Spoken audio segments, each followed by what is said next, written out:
Hi, my name is Unicorn, also known as Sarah, and here is Pikachu, my co-host, and we have Mike Jensen with us today. Hi, Mike Jensen. Hello, how are Hey, you? I'm doing great. Perfect Saturday. I hope you are refreshed and ready for this.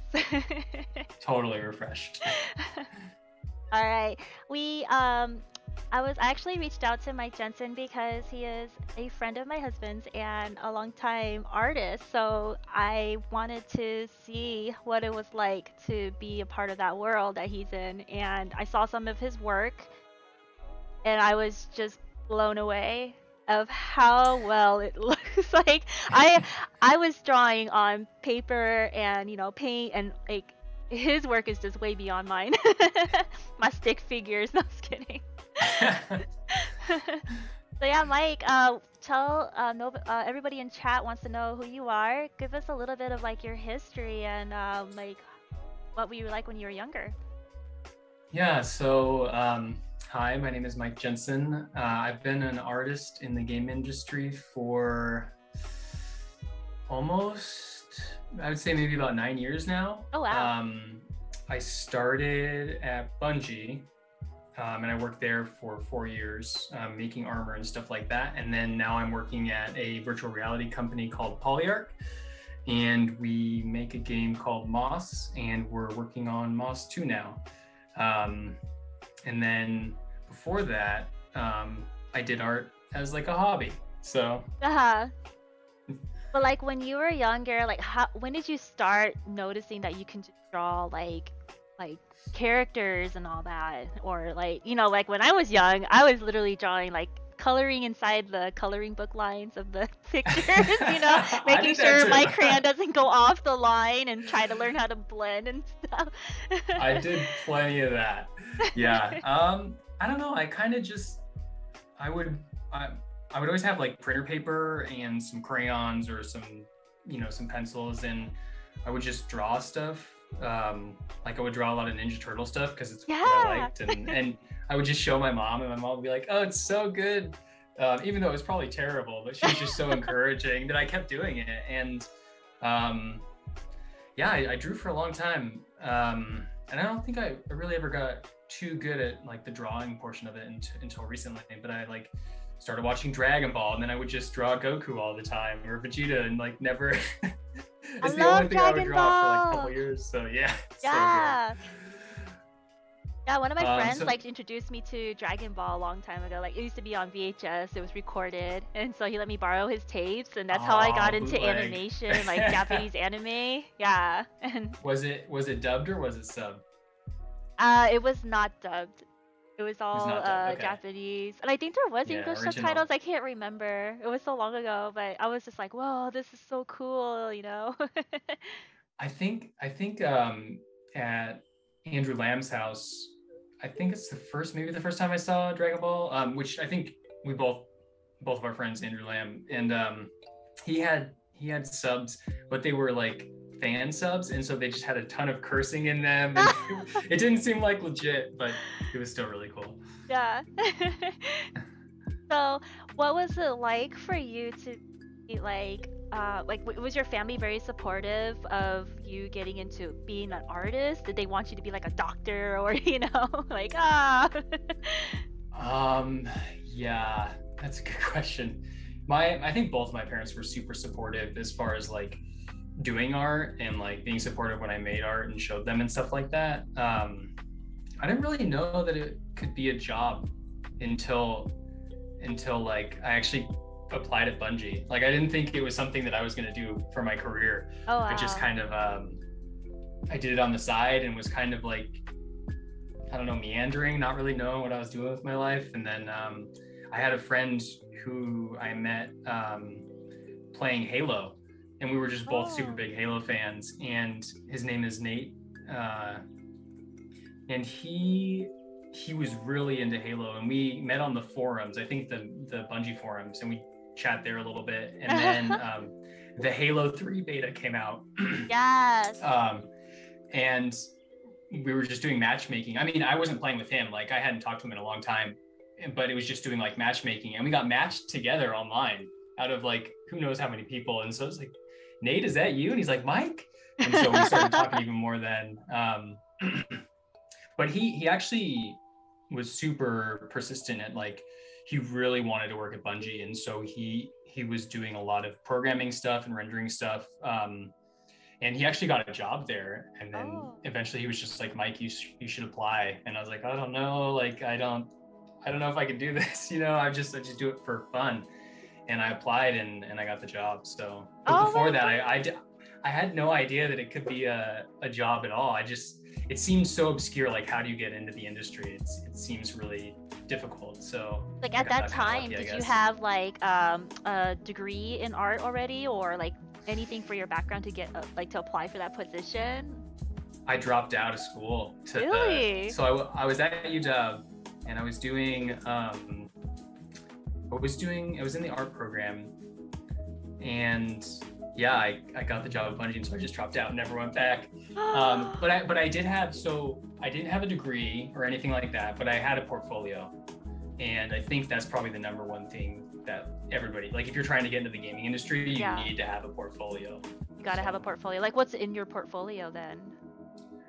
Back then I had maybe like 3 or 4 characters.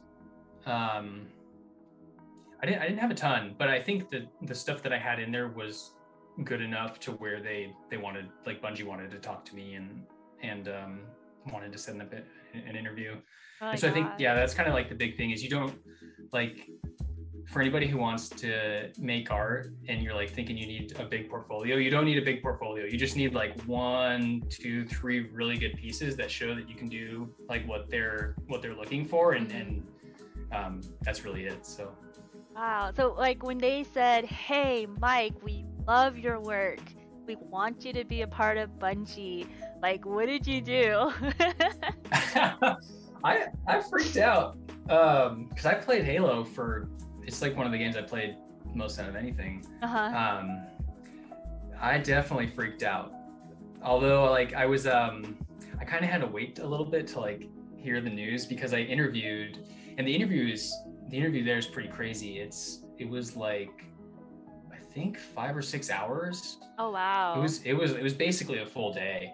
And you're interviewing with a bunch of different disciplines, and yeah, it was pretty intense. And at the end of it, I was just exhausted.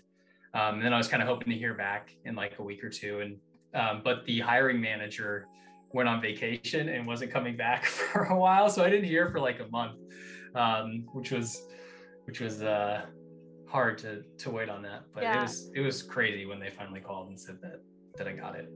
Oh my gosh, like your heart must have been racing and be like, oh, I got the job. Yeah, go. Oops.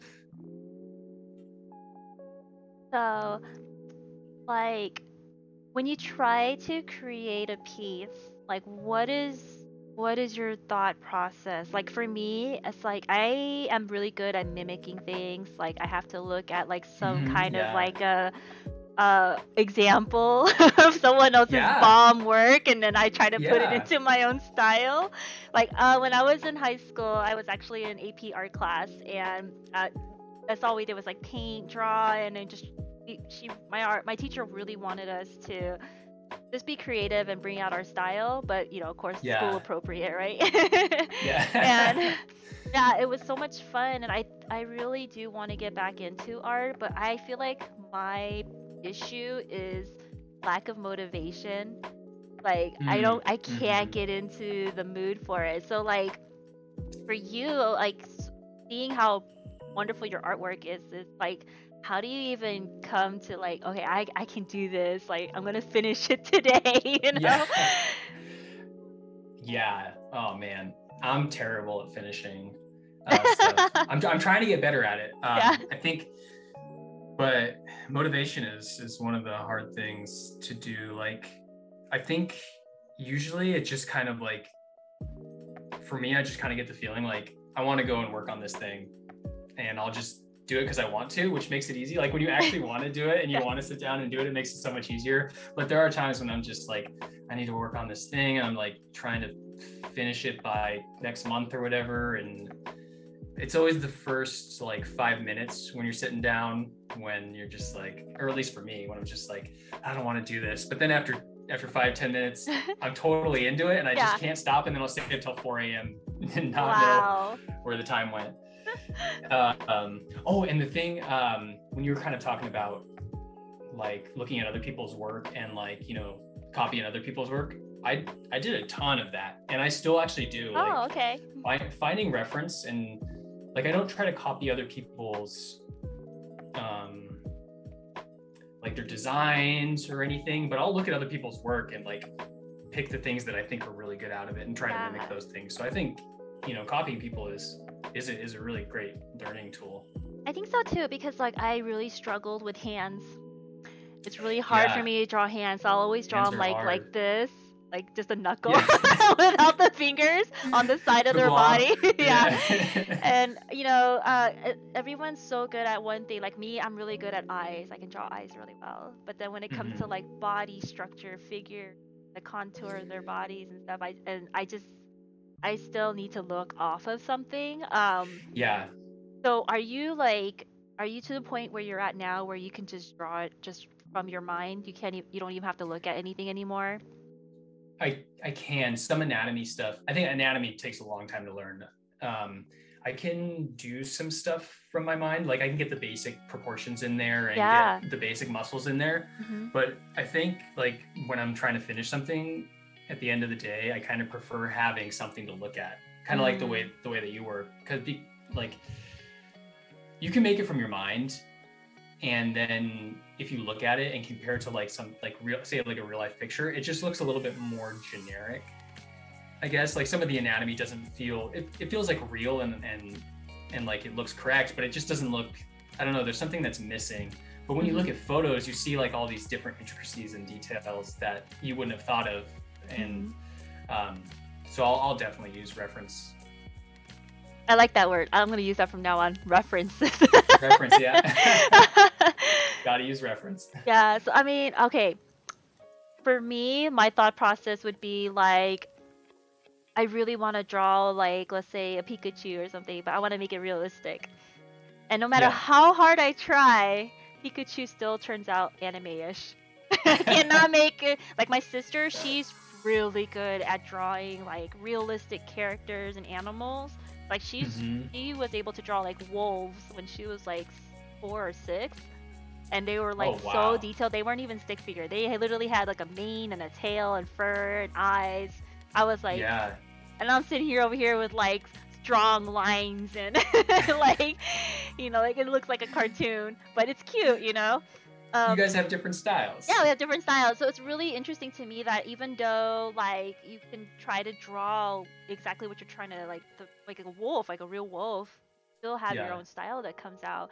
And one thing that kind of stuck with me was that my art teacher told me, if you make a mistake, like a line there or something off of your project, don't erase it, just leave it there, because sometimes that was meant to be there. And then you turn it into art later, or you know what I mean? Like that always stuck with me, and I found that very interesting. So like when you are drawing your projects and stuff like that, are you trying to make sure that it has to be what they're requesting, like Bungie was requesting for, or where you're at now at Polyarc? Polyarc, yeah. So if they're like requesting for you, like, oh, we don't want this here or there, like, do you have to like fix it, or they just kind of go with what you have? No, you get feedback. I felt and still feel pretty lucky, like at Bungie and at Polyarc, I have a lot of freedom to kind of explore and like try things as far as the art goes. But like you'll get feedback. It's like, hey, this part isn't working so great. Like, and usually it's pretty easy. Like if the feedback is really like pointed, like this particular thing, it's really easy to just go in and fix it. And that's just kind of part of the job is being able to respond to feedback. Like you have to be able to do that. So I think it actually makes it better. Like everything that I noticed, that a lot of the armor sets that I made on Destiny came out better after I got feedback on them. Because of like just other people have different ideas, and when you know the best ideas surface to the top, And tends like to the make things experienced better. people, right? Yeah, exactly. Like people Yeah. who's been there for a long time, like, hey, you know what? I think if you do this little bump here, it's gonna look more masculine. Or Yeah. Yeah. My lead yeah. had a really good eye, so So yeah. who's your inspirations? Like who got you into art, or was it just you? Um, hmm. As far as 3D goes, there's a couple of people that I've looked up to for a long time and really look up to. There was a guy on the ZBrush forums when I was first trying to like figure out ZBrush, which is a very complicated tool and like kind of hard to get into. There was this guy, I think his name is Cedric Seu. I don't know if I'm saying his name correctly, but he did this hard surface stuff that no one else was doing. Like he was the only one doing it. And so I was trying to find a tutorial and like, how do you do this? But there weren't any tutorials because, you know, this is 15, 16 years ago. And there was only a couple of resources that you could get. And so I just tried to mimic him and came up with something like I was doing the same thing you were doing, where I'm just trying to like copy, like look at what he's doing and try to copy and see if I can get close to what he's got. So he was a really big inspiration. And then later on, Vitaly Bulgarov he's just the best at what he does. And so I really look up to him. He's a hard surface artist and he's done a ton of different stuff, but he's one of the other people where I look at their work and try to deconstruct it.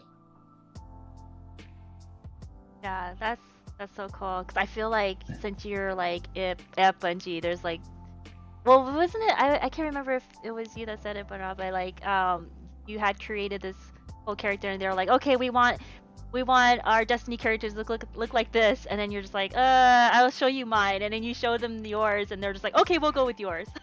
Can you tell us about that? I can't think of a I can't think of a particular instance, but I did get a lot of freedom, because so we would basically the way it would work is like you wouldn't just like you wouldn't make it from scratch. You'd be working with the concept art team, and part of the concept art team, like they would work on everything: environments, characters, and vehicles. And so like you would get a concept, but the concepts were pretty loose. It wasn't super defined, and so you could kind of read between the lines and like fill in with your style. And so that's where I kind of found opportunities to like try that kind of stuff. And I did actually there were a couple times where I didn't have a concept, and they just trusted me to like figure out the design. So I had to like work on the designs, figure it out in 3D and make the whole thing. And that was really cool. That was for some of the exo heads. Some of the concepts, there was like one concept that I was working from, but then they let me kind of make a couple more and figure it out. It was pretty cool. I loved it. So nice. How long does it actually take you to like, okay, so the whole structure of it, right? Like I just want to imagine if I was working at Bungie and I was you, like they gave you a project and then go. How long does it take you from beginning to end to do a whole thing? Yeah. With their timeline, right? Like they want it at a certain time. Yeah, you gotta it's like be creative on a schedule. It's really weird.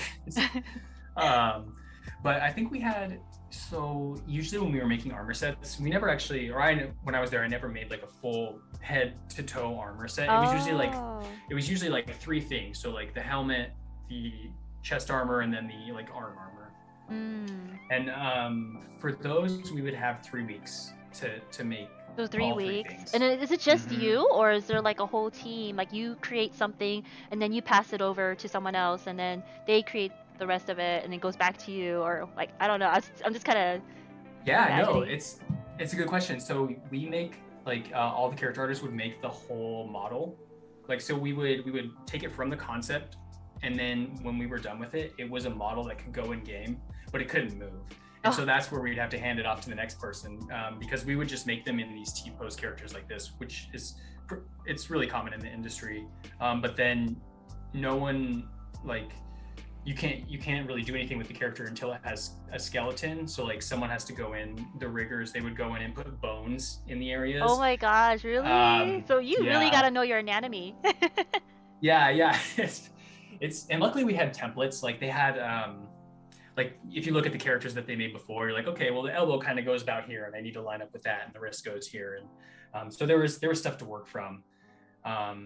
And then yeah, once someone rigged it up and skinned it, then you could just throw any other animation on it, and then they would start to move around. That is so cool. Like, I cannot believe how amazing games have overcame over the years. Like when we grew up, I had Pong and Atari.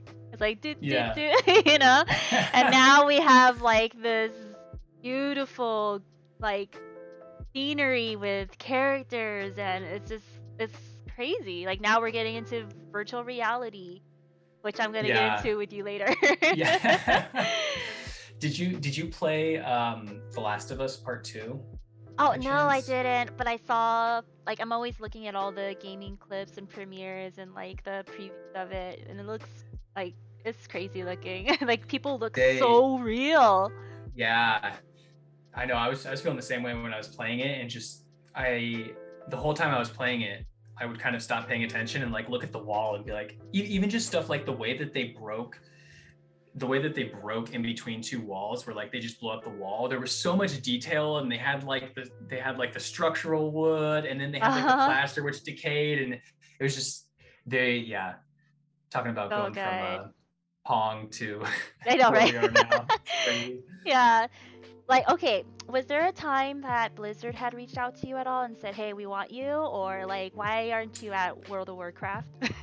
Oh, yeah, I forgot about that. I did. I got an opportunity. Someone who I had talked to who worked at Bungie before me. We never crossed paths at Bungie. His name is Artem. He worked on the vehicle team at Bungie, and then he moved over to Blizzard at one point. And it's before I was in the industry at all. And he kind of reached out and thought that I should try to apply and interview. Yeah. And so I did, and I applied, and I got the art test, which art tests are a whole nother thing, but it's basically like it's basically to test whether or not you can do the work. So they'll send you a piece of concept art, and then you'll have to like make the actual 3D model and send it back. And I did that, and I didn't make it. So I didn't. What? Wait, how long ago was that though?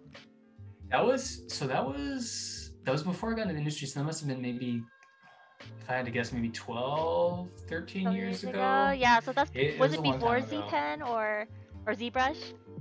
It was after. So I started using ZBrush, but I kind of really didn't know what I was doing. And even for like when I was doing that Blizzard art test, I didn't know how to take like the model from ZBrush and make it into like a character that could actually work in game. I had no idea about that. So it's crazy that they have like a test for you to do. Yeah, Bungie had one too. Bungie had an art test, and so luckily I had done the Blizzard one before then, so I was able to like fail that one, so I could do a better job at the next test. And yeah. The Bungie one turned out pretty good. That is so cool. All right, well, you know what, guys? We have a miniature clip that we want to show you of some of Mike Jensen's artwork, and I'm going to tell you, it is so well detailed that I was just blown away. So here you go.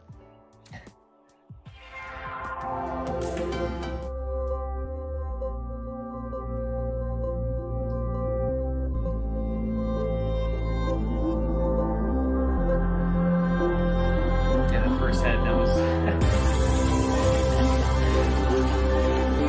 many hours of work. It's an alien.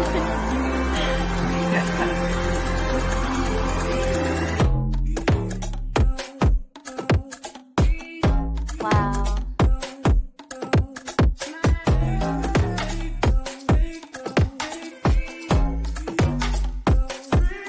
I love the reflections in your lighting and your shadowing. It's just spot on.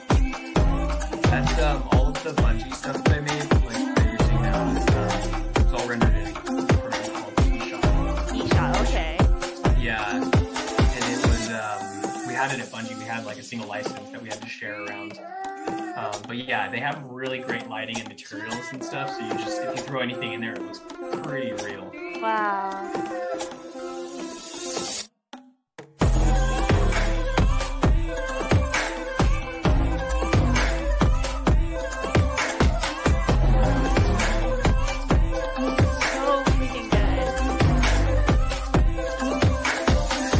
I'll stick with my stick figure drawings. Stick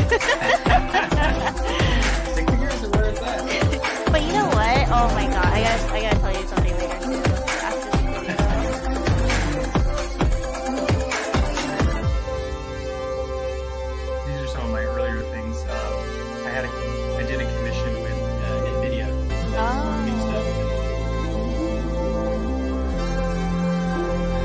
Metroid! Damn it! Heck yeah. Still gotta finish that. Oh, that one's not finished? It's not finished, no. Oh, wow. Working on it now. You were on a magazine. Yeah, I did a tutorial for 3D World. And, sorry, I'm getting distracted with the video. And they liked it and they wanted to know the cover, which was kind of a surprise because I didn't know that when I was first working on it. Oh my god. Pretty awesome. This is beautiful. Holy crap. That is so cool.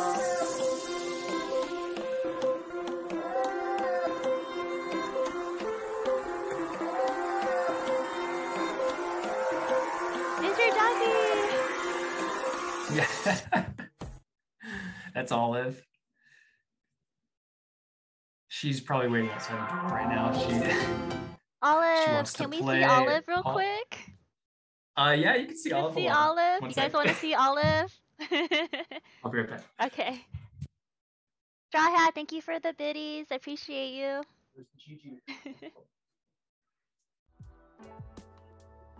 We're gonna go see Olive. So cute. I think Olive has an Instagram page as well. But yeah, I am so amazed by his artwork. It's beautiful. Oh, hi Olive. Wonder if Olive. Oh, well, I would say my co-host is hardworking right now, but she's a little out right now. So Totally out. Say hi, Olive. Can you say hi? Oh, Yeah, Pog. close enough. Oh, hi Olive. Yeah, this is Olive. So how old is Olive? She's 3. 3 years So old. she's still young, yeah. Aww. Still just a pup. Aww, so cute. Alright, I'll give her back to Mom. One Okay.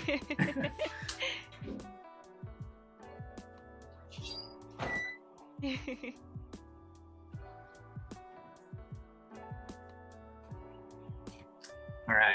Yeah, wow. Oh my gosh, the video, I was just like taking a long time making it because at every picture I looked at, I was just like, oh, look at that little detail there. Oh my god, look at that spot there. Oh wow, you know? So freaking good. The video turned out great too. The Oh, thank editing is just you. super crisp and yeah, it's awesome. Feel free First to time I use saw it it. if you need to. Awesome. Yeah, I'll definitely get some use out of it. So do you like listen to music when you do your artwork, or do you like being in complete silence? I like listening to music if I remember, but sometimes, like usually I'll just work in silence because I forget to throw something on. But listening to music's always better. Or podcasts or audiobooks, really kind of anything. Okay, what kind of podcast do you usually listen to? I used to listen to a lot of Amber, my partner, turned me on to like crime podcasts, like true crime, and so I was listening to those a lot. I haven't listened to them in a while, so I might need to do some catch up. And then I was listening to the news for a while, but that kind of turned into a drag, so I'm not listening to that. So I'm not listening to I podcasts know, right now. I know. Newses are like so. Yeah, no, it's like not worth it.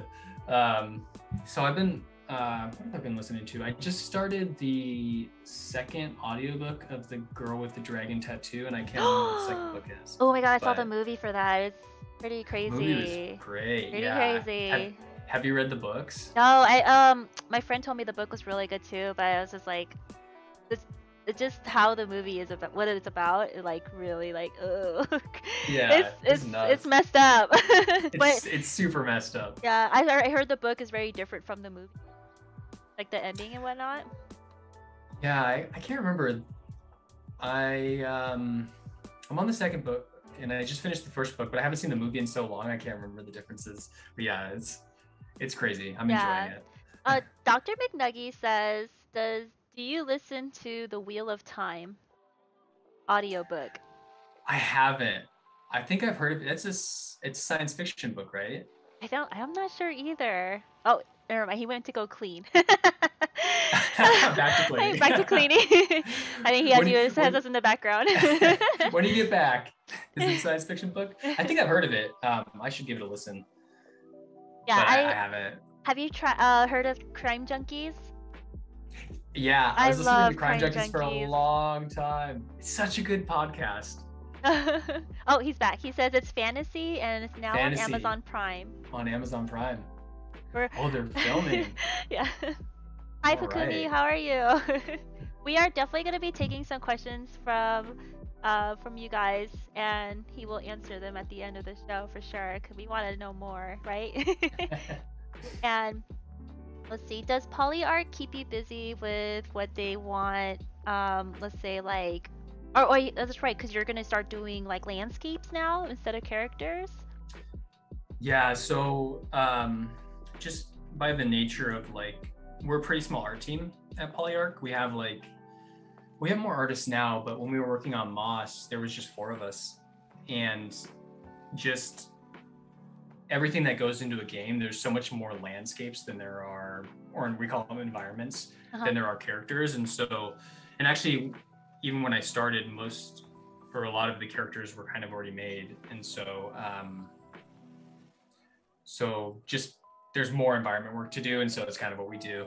Like when the one thing I learned is when you go to a small company, you kind of have to wear more hats, and so like I won't just do characters now. I'll do characters, environments. I'll do visual like particle effects and stuff like that. Particle effects. What is that?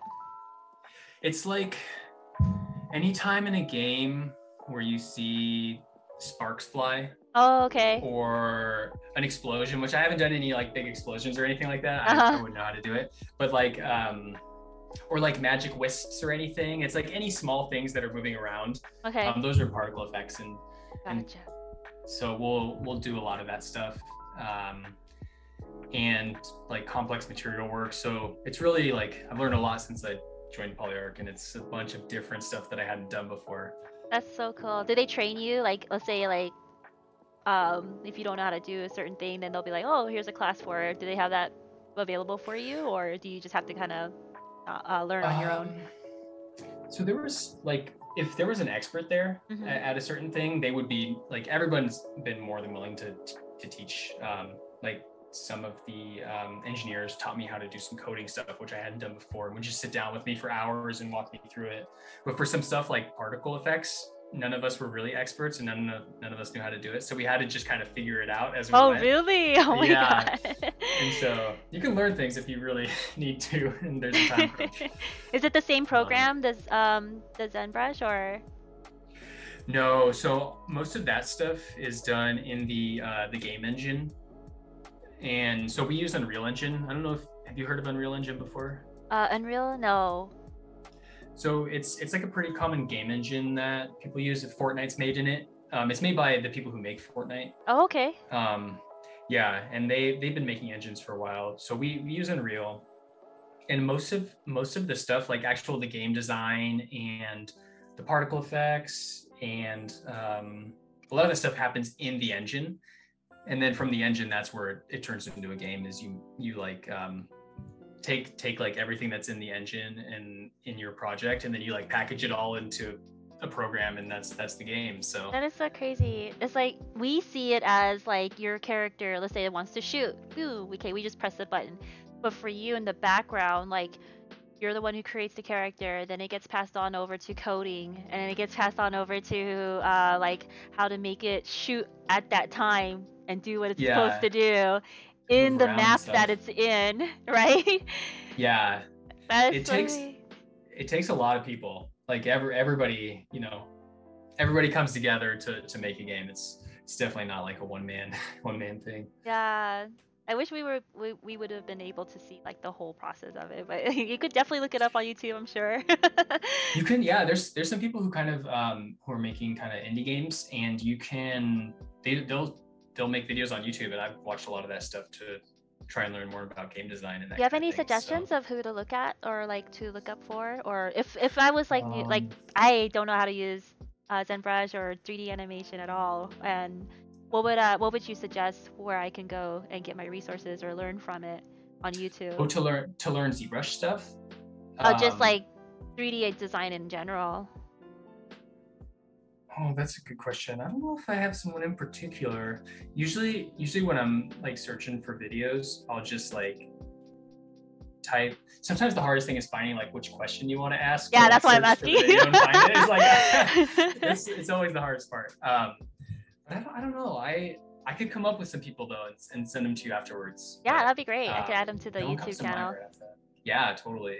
Yeah, so this whole thing will also show up on my YouTube after I actually Cool. do it myself, all the closed captioning as well, and then some little edits, and you'll see a full video of that later.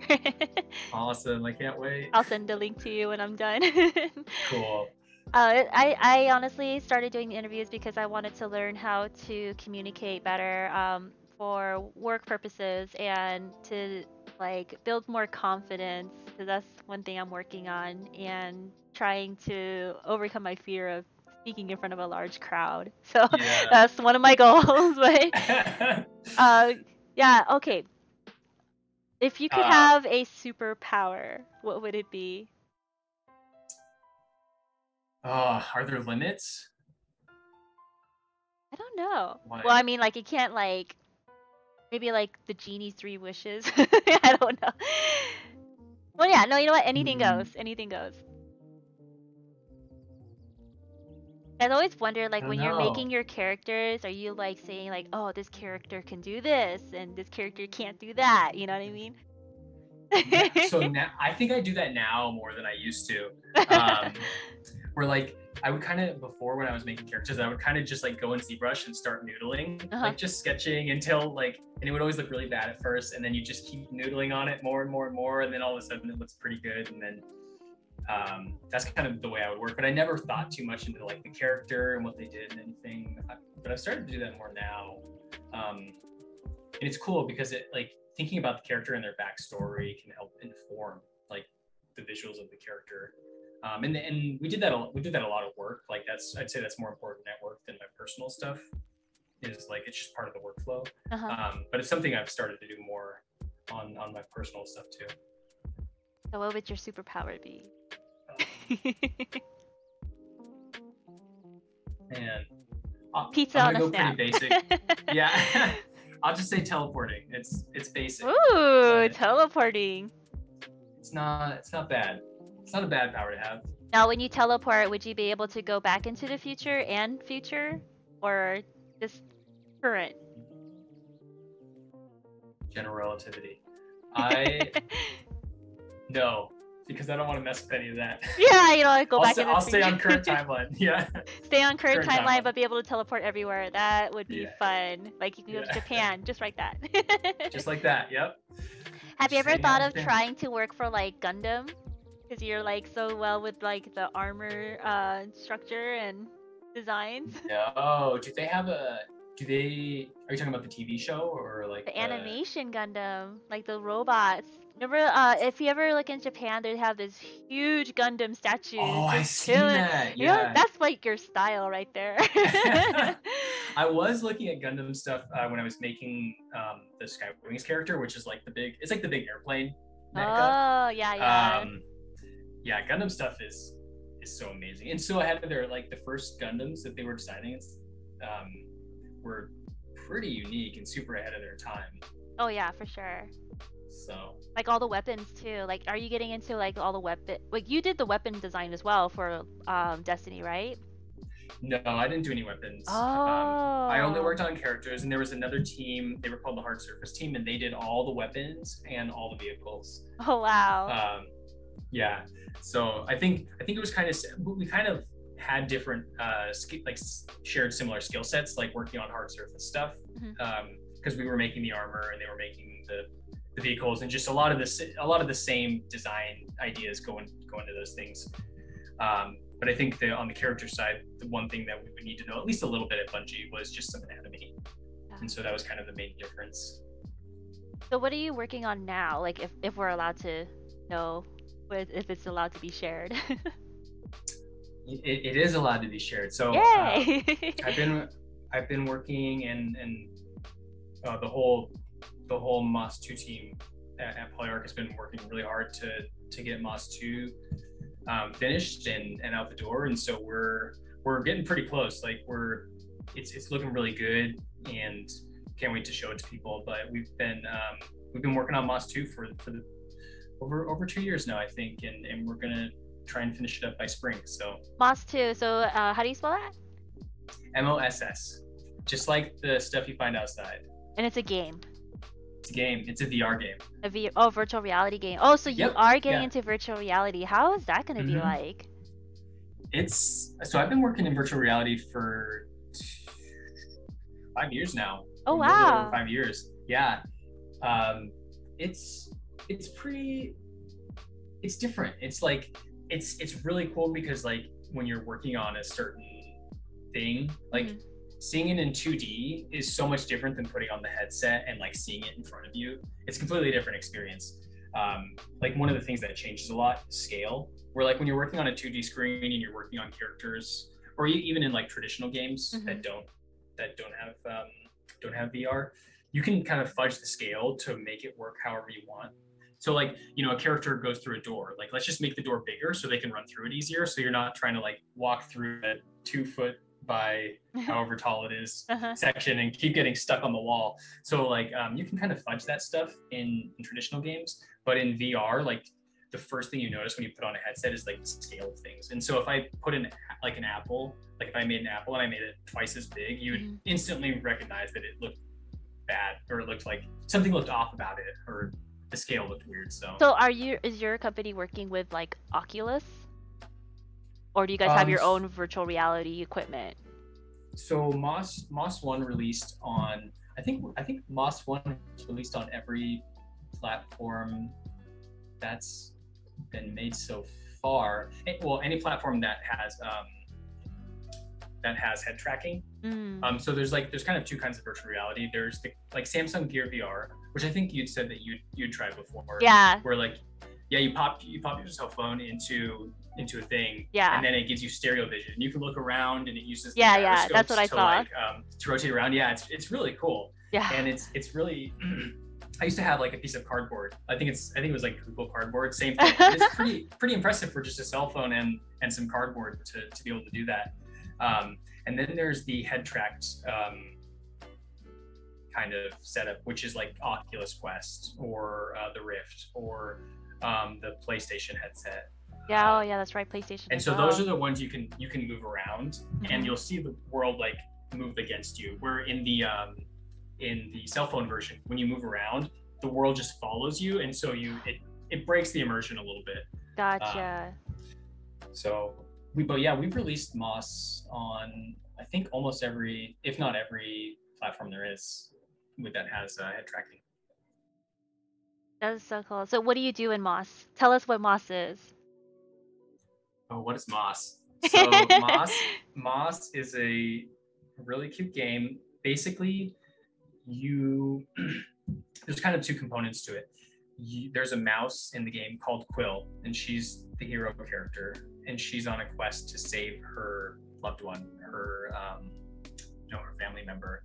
And you kind of play as her spirit guardian, and you work with her, like you guys work together to get to save your family members. So oh wow, is it like a kind of thriller then, or is it more like? No, it's kind of, if I had to kind of make an analog, it's kind of like Zelda, I would say, but not as open world. It's kind of more linear, where you're kind of going from room to room and from area to area, searching for your family. And so it's kind of like Zelda, but like Quill. Kind of like Zelda, okay. But yeah, in VR. She has a sword in VR, exactly. Yeah, pretty much. And then the element that we add to the game that doesn't make it like Zelda, but is really cool is you use the controller to run her around and fight and all that stuff. But you can actually, the controller is a physical object that you can use and like reach around in the world. And so you can reach around and grab stuff, and that's how you help her. Is you, like if something's in her way, you can grab it and move it out of the way so she can run by. Oh my gosh. It's Yeah, like that's it's that's imaginary the grabbing though, right? Like it's not like you're not putting gloves on and doing it, or you just No, you have. can't feel it. Okay. That's coming soon though, I think. Oh I mean, my gosh. we're not working on that, but like I've seen some tech where the tactile feedback of the gloves. But no, we're not doing any of that. Gotcha. I mean, this is all just the beginning of VR, I feel like too. Yeah.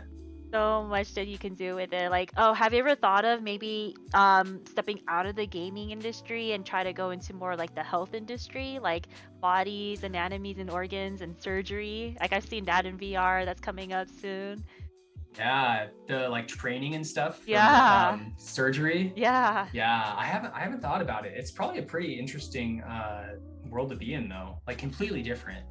Probably a lot of detail as far as like the anatomy and like, so when we make characters too, like we only make the surface. So if you like, Oh yeah, that's right. you know, like when you like walk into a character, like, and then you can kind of like see through them and see through their head and like see to the other side of the map, like that kind of thing. Okay.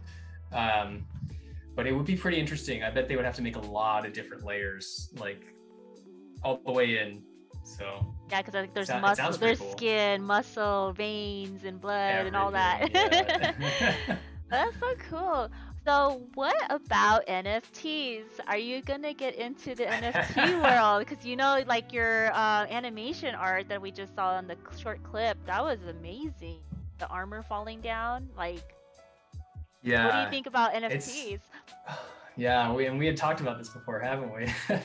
I'm super intrigued by NFTs, but I kind of want to figure out what's gonna work for me as far as getting into the space and like wanting to contribute something. And like I think the thing that I don't want to do is just take my art and start posting it up and like just saying, hey, this is my stuff, and trying to like capture the moment. I kind of want to, I guess I'm being deliberate about it. And so I don't know when and how, but it's something I definitely want to get into. And I just kind of need to figure out you would how to go about that. You would do so well. Like, I mean, I'm not too familiar with it too, because it's so new, you know, but apparently it's been out there and it's just now becoming, you know, worldwide. And, you know, it's I think it's more for the artists, honestly, because it's like you're taking the art, you're making sure that copy is the physical copy. There's no screenshotting it and then you can go sell it again. It has to actually be the actual art. And I'm looking more into it and trying to learn, because like if they can do it, I can do it too. You can do it, right? And you know, throwing it out there to see how far it'll go. And like a 13-year-old's making like millions right now off of her little monkey picture. I mean, like what? I don't know. It's still empowering too. Yeah. Yeah, like digital artists. I mean, the funny thing is, like before NFTs, we would all just make stuff and not like know that we weren't going to get paid anything for it, or like you don't make any money from it unless you're like making a tutorial or you're selling it as contract work. And so it's a pretty exciting thing to have, just as like something to get into. So I'm really excited about it. So have you ever thought of like, oh sorry, I didn't mean to cut you off. Like, when you get your art out there and, you know, like you wanted to share it with people, like, you know, I know you were doing like tutorials on YouTube, and, you know, you guys can definitely go check out his YouTube. He has a bunch of artwork there and how-tos. And he also made a book. You know, he also has a Zen brush book, but no, like I feel like when you put your art out there in the internet, or even your picture, then someone just takes that. Do you like have an issue with copywriting or anything like that, or? No. Well, actually, it's funny because one of the tutorials that I made, it was for a company called E3D, and it was like kind of making a StarCraft looking marine, I guess, if I had to say it. Yeah. But I made that tutorial, and it actually I think did really well. But one of the things I noticed after that is a lot of art would come out that was basically the same character, and you could tell that people were like watching the tutorial, following it, and making the same art. And I thought that was awesome. Like it was so cool to see. Good. Yeah. So, and then as far as copying art, I think everybody kind of looks at other people's work and tries to steal ideas, and and do that. I think copying Or like people's borrow. art isn't like, it's borrowing. Everybody does it. Everybody does it. Taking like, I think where it kind of feels maybe a little bit strange is like taking other people's work and then claiming it as your own. Like, I think that's a little bit, that's happened a couple times. I don't, that it hasn't ever happened to me, but I've seen it happen in the community a couple times, and it always feels a little weird. But do you ever see some of your artwork actually used like in a different company? Does that become an issue then, or? I haven't had that, or at least I haven't seen it. So. Oh, that's good. Yeah. I'm not sure which it is. But no, I've been lucky. What advices do you have that you would like to share with anybody here, just like in general? Ooh, general advice, more related to art. If you like doing art or you want to get into art, like the best thing that you can do to get better is just to practice. Like, that's the number one thing that I do, and practice with some kind of like goal, I think, can be really helpful. Like, I'm going to make a painting tonight and I'm going to work on it for like 3 hours, and then when it's done, that's going to be it. Like having, or just like if you're working on a piece of 3D, like, I'm just going to try to make this, I don't know, I'm going to try to make a head. And when you're working on stuff, try not to, how do I say this? Like, you want to finish it and you want it to be done, but try not to spend too much time to get it to be done. Like, finish it and say like, okay, that one's done, and take those learnings and then work on the next thing, I think is another thing. So like, yeah, the best thing you can do is just putting in the time. And I think that goes with everything. Like, if you like not just art, like cooking or anything, it's all about putting in the time and putting in the hours. So that's great. That's really good advice. I like that you actually said that it's also not even just with art, it's literally just in life in general. It's just in life, yeah.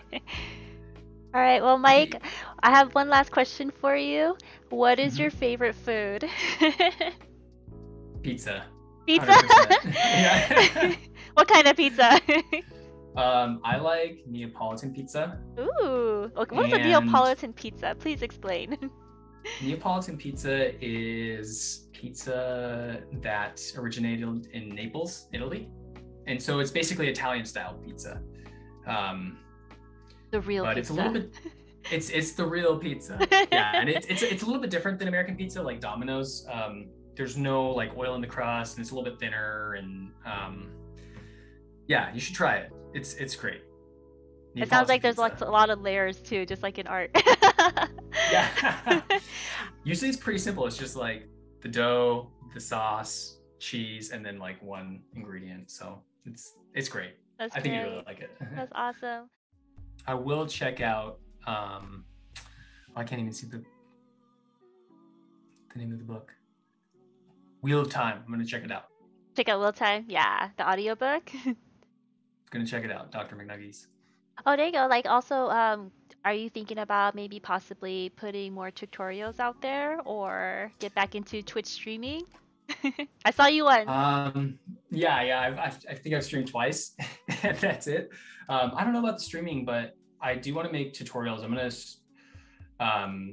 once we kind of ship the game we're working on, I'm gonna have a little bit more free time, and that's one of the things I'm gonna focus on, is making another tutorial that's up to date, that's not like 15 years old. Yeah. More useful info in there. Perfect. Well, thank you so much, Mike Jensen. Yeah. I appreciate you for taking time with me to go into the world of 3D design. Yeah. Where can everybody find you? MikeJensen3D on Twitter, on Instagram, on YouTube, I think it's the same, and on ArtStation. Just search Mike Jensen and you'll find me. ArtStation, nice. All right, ArtStation. Take care, everybody. Thank you so much, and bye, Jensen. We'll see you around. Thank you. See ya.